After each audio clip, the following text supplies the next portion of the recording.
Hello everyone, history and earth के एक नए वीडियो लेक्चर में आप सबका वापस से स्वागत है।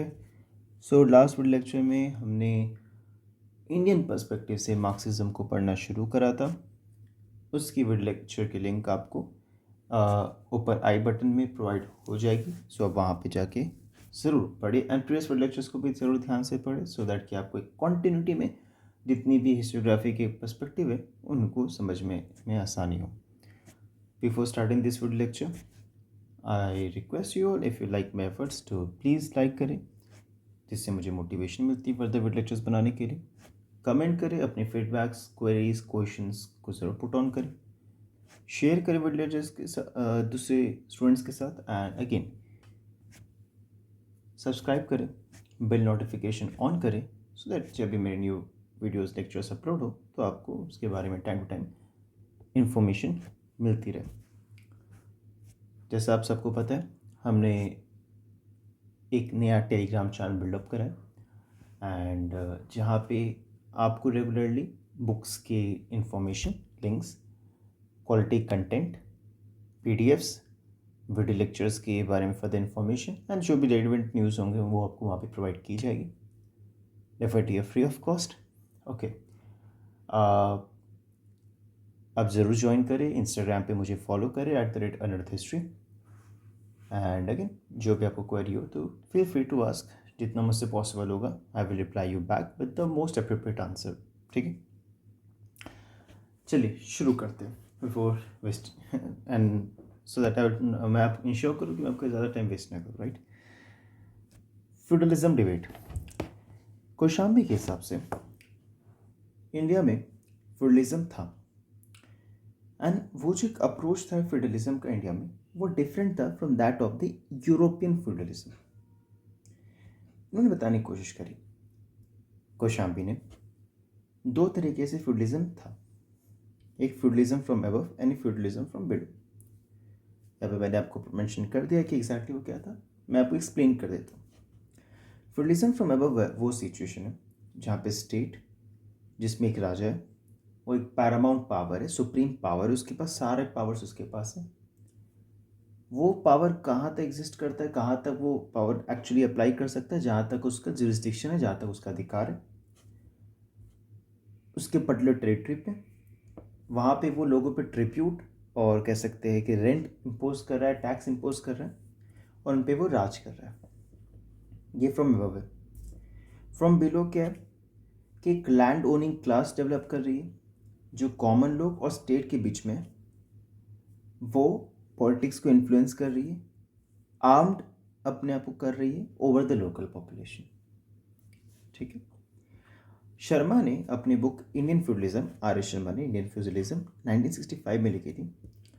उस पर इन्होंने बताने की कोशिश करी कि पोस्ट गुप्तन पीरियड, एक गुप्ता पीरियड जो इम्पीरियल गुप्ता से उनके बाद, क्योंकि उनके टाइम पीरियड पे सतवाहन से लैंड ग्रांट शुरू हुई और जो शुरू तो मौर्यंस से हो गई थी, बट लैंड ग्रांट्स ऑफिशियली देखिए सतवाहन से शुरू हुई।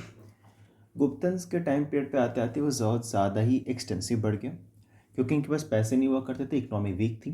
तो होना क्या शुरू हुआ कि उन्होंने अपने ड्यूज़ जो होते थे, सैलरी देना है या फिर ग्रांट्स देना है या फिर किसी तरह के बाकी एक्सपेंसेस है, उनको पे करने के लिए इन्होंने लैंड ग्रांट देना शुरू कर दिया। अब लैंड एक बहुत ही इंपॉर्टेंट रिसोर्स होता है जिस कैपिटल होता है जिससे रेगुलर बेसिस पे आपको रेंट आता रहता है ऑब्वियसली, तो एक अच्छा एक सोर्स ऑफ रेवेन्यू होता है फॉर किसी भी किंग। बट जब आप और let me clear you this thing, जितना कंट्रोल उनके पास विद लैंड, जितना ज़्यादा लैंड स्टेट के पास रहेगा, अब मुगल्स में खारिसा लैंड का कॉन्सेप्ट समझोगे तो आपको बेटर समझ में आएगा। तो जितना ज़्यादा लैंड आपके एज ए राजा आपके अंडर रहेगा उतना ज़्यादा पावरफुल रहोगे, क्योंकि आप लैंड दे रहे हो तो चीज़ें डिसेंट्रलाइज होना शुरू हो, क्योंकि उस लैंड पे जो आपने किसी को दे दिया है उस पर आपका कंट्रोल नहीं रहा। वहाँ पे जिसको आपने लैंड दिया है वो वर्चुअली राजा बन चुका है उस पर्टिकुलर लैंड का, तो डिसेंट्रलाइजेशन हो चुका है। ठीक है, तो ये चीज़ें देखने मिलती है। अब डिसेंट्रलाइजेशन हो रहा है तो उस पर्टिकुलर लैंड में जितने भी लोग रहे होंगे, सर्वडम्स होंगे, स्लेव्स होंगे, पीजेंट्स होंगे, उनका एक्सप्लॉयटेशन बढ़ेगा। एंड ये सारी चीज़ें जो है, जहाँ पे टाउन का डिक्लाइन होना, डिसेंट्रलाइजेशन होना, सर्वडम का बढ़ना, इंटरनल ट्रेड होना, एक्सटर्नल ट्रेड कहीं ना कहीं रिस्ट्रिक्ट हो जाना, ये यूरोपियन फ्यूडलिज्म से बहुत हद तक मैच करता है। और जैसे जैसे आपका अर्बन टाउन्स का वापस बिल्डअप होना शुरू हुआ, अर्बनाइजेशन आना शुरू हुआ, एक्सटर्नल ट्रेड बढ़ना शुरू हुआ, ये फ्यूडल स्ट्रक्चर 12th सेंचुरी आते आते ख़त्म भी या डिक्लाइन पे जाना भी शुरू हो जाता है। ये शर्मा बताने की कोशिश करते हैं। हरबंस बुकिया थोड़े से अपने क्रिटिक को प्रेजेंट करते हुए कहते हैं कि ये जो फीचर्स है आप उसको यूनिवर्सलाइज नहीं कर सकते हो, आप ये नहीं कह सकते कि सब जगह एप्लीकेबल होगा। इन्होंने एम्फेसाइज किया कि land grant from above definitely था, बट इतना कॉम्प्लेक्स इंस्टीट्यूशनल सेटअप सिर्फ एडमिनिस्ट्रेटिव और लीगल प्रोसीजर से होना पॉसिबल नहीं है। ठीक है। शर्मा ने how feudal was Indian feudalism 1985 में इस चीज़ को बिल्कुल एक्सेप्ट किया कि हाँ फीचर्स यूनिवर्सल नहीं हो सकते, पर ये प्री कैपिटलिस्ट तक ही सीमित हैं और कैपिटलिस्ट तक at most, but post capitalist formation में ये चीज़ें पॉसिबल नहीं हैं। इन्होंने मेंशन किया कि पीजेंट्स के पास कभी भी control over means of production नहीं रहा है एंड फोर्स लेवल प्रेवलेंट था कंट्री में, इस चीज़ को कोई डिनाई नहीं कर सकता। इरफान हबीब ने अपनी व्यू प्रोवाइड की थी वो the free peasantry and relative stability India में in Indian socio economic history perspective से। उन्होंने मेंशन किया था कि लेबर जो है वो एक फैक्टर हो सकता है मोड ऑफ प्रोडक्शन को डिटरमाइन करने में कि क्या प्रोड्यूस होगा, बट एक सोल डिटर्मिनेंट नहीं हो सकता है क्योंकि बहुत सारे और भी फैक्टर्स होते हैं जो इस मोड ऑफ प्रोडक्शन को डिटरमाइन करते हैं। ठीक। बर्टनस्टेन ने कहा कि अगर सर्वडम एग्जिस्ट नहीं करता है इसका मतलब ये बिल्कुल नहीं कि इंडियन फ्यूडलिज्म नहीं था या इंडिया में फ्यूडलिज्म नहीं था। ये लोकली कंट्रोल था, लोकल्स के पास ज़्यादा पावर था एंड इन्होंने क्वेश्चन करा था the notion of free individual present as productive agent, इसको उन्होंने क्वेश्चन करा था। इंडियन नेशनलिज्म स्कॉलर्स जैसे कि R P Dutt, A R Desai emphasise करते हैं कि बुर्जुआजी का जो एक इम्पॉर्टेंट रोल था इंडियन नेशनल मूवमेंट में, इसको कोई डिनाई नहीं कर सकता। लंबे समय तक मार्क्सिस्ट, बहुत सारे मार्क्सिस्ट स्कॉलर्स इस चीज़ को मानते भी थे। बिपान चंद्रा ने अपनी book the rise and the growth of economic nationalism in India 1966 इस चीज़ पर डिसएग्री करा है और एम्फेसाइज किया कि एक सर्टेन डिग्री ऑफ ऑटोनॉमी, आज़ादी ज़रूरी है आइडियाज़ को देना, क्योंकि वही एक व्हीकल होते हैं जिससे एक्शन और चेंज आ सकता है। ये मांगते जो सामाजिक रिश्ते होते हैं वो किसी भी चीज़ों से इंडिपेंडेंटली एग्जिस्ट करते हैं और उस उसको समझना ज़रूरी है सामाजिक और राजनीतिक बदलावों के लिए। इन्होंने कहा था कि जो नेशनलिस्ट लीडर्स हैं वो भले किसी पर्टिकुलर कम्युनिटी से बिलोंग करते हैं, बस उस पर्टिकुलर कम्युनिटी के पर्सपेक्टिव, नैरो पर्सपेक्टिव को फंक्शन करने के लिए, उसको इम्प्लीमेंट करने के लिए वो काम नहीं करते। और इन केस अगर हमें वो चीज़ें देखने को मिलती है टू सर्टेन एक्सटेंट, तो वो आइडियोलॉजिकली होता है, एक आइडियोलॉजी को मीट करने के लिए होता है, ना कि आप कह सकते हो उसको बाय मोटिवेशन और से कि इंटेंशनल वे में नहीं किया जाता है। ठीक है, वो आइडियोलॉजिकली ऐसा है, उसी वजह से आपको उसका एक एसेंस देखने मिल सकता है। अदरवाइज वो ज़्यादातर अपने आप को डिस्टेंस रखते थे फ्रॉम क्लास इंटरेस्ट। इन्होंने कहा कि जो अर्ली मॉडरेट्स थे या फिर एक्सट्रीमिस्ट थे, दोनों अपने इकोनॉमिक पर्सपेक्टिव से कैपिटलिस्ट थे, बट इसका मतलब ये बिल्कुल नहीं है कि वो कैपिटलिस्ट आइडियोलॉजीज के स्लेव थे और कैपिटलिस्ट जैसे उसे करना चाहते थे वैसे वो करते थे।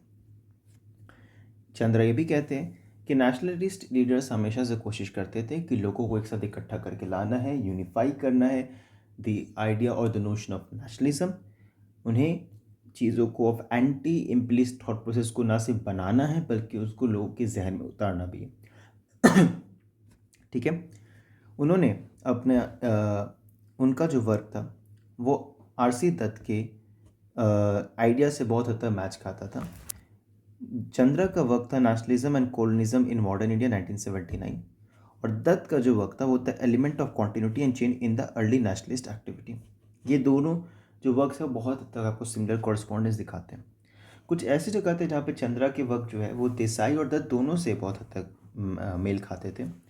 पहला जो इंटरप्रिटेशन था ओवर द नॉन वॉयलेंस, जहाँ पे नॉन वॉयलेंस बेस्ड स्ट्रगल, ठीक है, वो ये माना जाता है कि वो कहीं ना कहीं हमेशा से एक गारंटी रहा है प्रोप्राइटरी क्लास को कि हम नॉन वॉलेंट जाएंगे, अपने मूवमेंट को करेंगे सो दैट किसी भी तरीके से जो लोअर सेक्शन है वो वॉलेंट नहीं होगी और आपकी पोजीशन को हार्म नहीं करेगी even for a temporary basis. ठीक है। रिलेशनशिप इंडियन मासेस और नेशनल लीडर्स का हमेशा से डिस्प्यूटेड रहा है, कंट्रोवर्शियल रहा है, क्योंकि मॉडरेट्स को देखो तो वो कभी नेशनलिस्ट मतलब एज अ मास पॉपुलेशन के एफर्ट्स पे बिलीव करते नहीं थे कि उनको कभी देना भी नहीं चाहिए पॉलिटिकल रोल।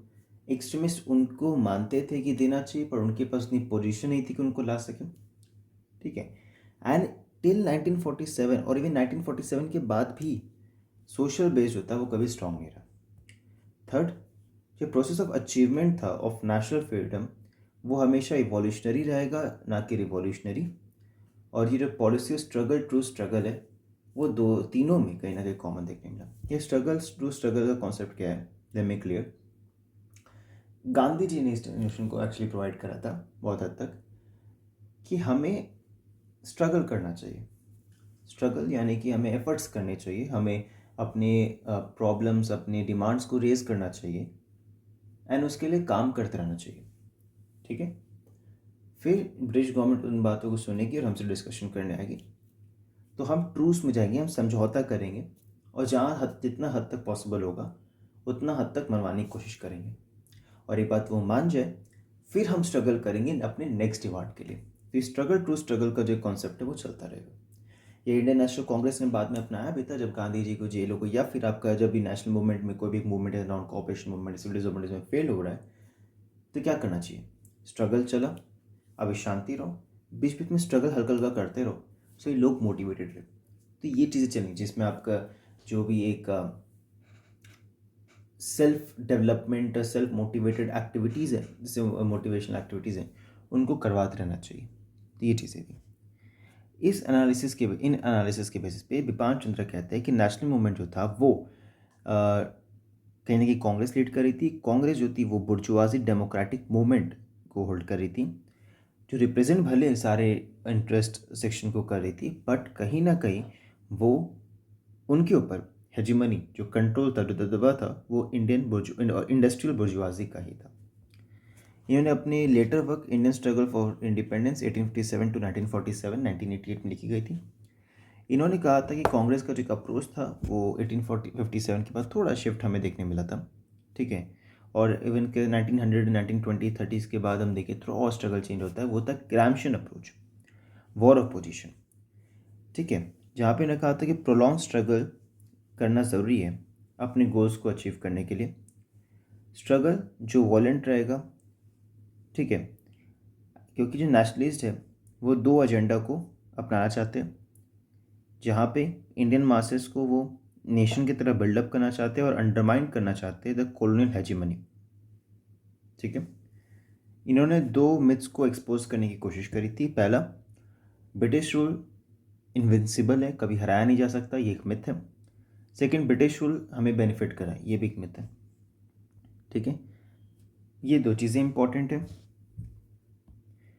ग्रेजुअली आईएनसी का जो पोजीशन था वो चेंज हुआ और वो एक पार्टी से एक मूवमेंट की तरफ शिफ्ट कर गई, वो एक मूवमेंट बन चुकी थी। सुमित सरकार अपने वर्क द स्वदेशी मूवमेंट इन बंगाल 1903 टू 1908 1973 में लिखी गई थी वर्क। ये क्रिटिकल थे थोड़े दत्त के पैराडाइम को लेके। मैंने मेंशन किया था कि मॉडरेट्स जो थे वो डोमिनेट किए जा रहे थे बाय द बिग बुर्जुआजी, और जो एक्सट्रीमिस्ट थे वो अर्बन पेटी बुर्जुआजी डोमिनेट करी थी। इनका मानना था कि दोनों में कहीं भी आप लीडरशिप डिस्टिंक्शन नहीं देख सकते, बहुत ब्लर डिस्टिंक्शन है दोनों की लीडरशिप में। और ये मानते थे even if leaders directly bourgeoisie से रिलेटेड ना हो, ठीक है, पर उनके वर्क उनकी एक्टिविटीज़ आपका हमेशा ये प्रोवाइड करता है कि वो उन्होंने कहीं ना कहीं हमेशा सपोर्ट करा है capitalist development of the country को। इन्होंने स्ट्रेस किया अपने इस वर्क को किसमें, the logic of Gandhi nationalism 1985, इसने सरकार ने। ठीक है। नेक्स्ट टॉपिक है debate on Indian renaissance. Intellectual जो आपको एक प्ले देखने मिलता है, जो पूरा ढांचा बना वो बहुत ज़रूरी था। फिर इंटेलेक्चुअल्स का जो रोल प्ले था इंडियन नेशनलिज्म को बिल्डअप करने में, कॉन्सेप्चुलाइज करने में, फॉर्मुलेट करने में और उसको इम्प्लीमेंट करने में बहुत इंपॉर्टेंट था। ये शुरू हुआ बंगाल से। बंगाल जिससे इंडियन रेनेसां और बंगाल रेनेसां भी कहते हैं, जो एक मार्क्सिस्ट और एक नॉन मार्क्सिस्ट स्कॉलर्स चाहे कोई भी हो, दोनों उनके बीच में एक बहुत बड़ा मैटर ऑफ डिस्कशन रहा। सुशोभन सरकार उन्होंने अपनी ऐसे notes on the Bengal renaissance 1946 mention किया है कि जो डेवलपमेंट हो रहे थे बंगाल में सोशो इकोनॉमिक पॉलिटिकल कल्चरल, वो उतने ही डेवलपमेंट इफेक्टिव थे जितना आपको इटली, बंगाल को उन्होंने किससे कंपेयर किया? इटली से, क्योंकि इटली में आपका रेनेसा वैसे बिल्डअप हुआ था यूरोप में, ठीक है। इन्होंने प्रेस किया ब्रिटिश को, बोर्जुआसीज को एंड वेस्टर्न कल्चर को उन डेवलपमेंट्स के लिए जिसकी वजह से बंगाल में ये सारी चीज़ें हुई। हाउएवर ये क्रिटिक भी थे दैट उनका जो कैरेक्टर था वो बहुत ब्रॉड नहीं था बल्कि लिमिटेड था, और मॉडर्निस्ट बिल्कुल नहीं था, बहुत कम था। ज़्यादातर जो इनको इंटेलेक्चुअल वर्क हुआ, देखो जितने भी मतलब बेसिकली यहाँ पे कहने मतलब क्या है, ज़्यादातर जो इंटेलेक्चुअल्स थे वो बोलते बड़ी बड़ी बातें थे, बट जब वो रियली उस चीज़ को इम्प्लीमेंट करने की बात आती थी तो दे फेल्ड।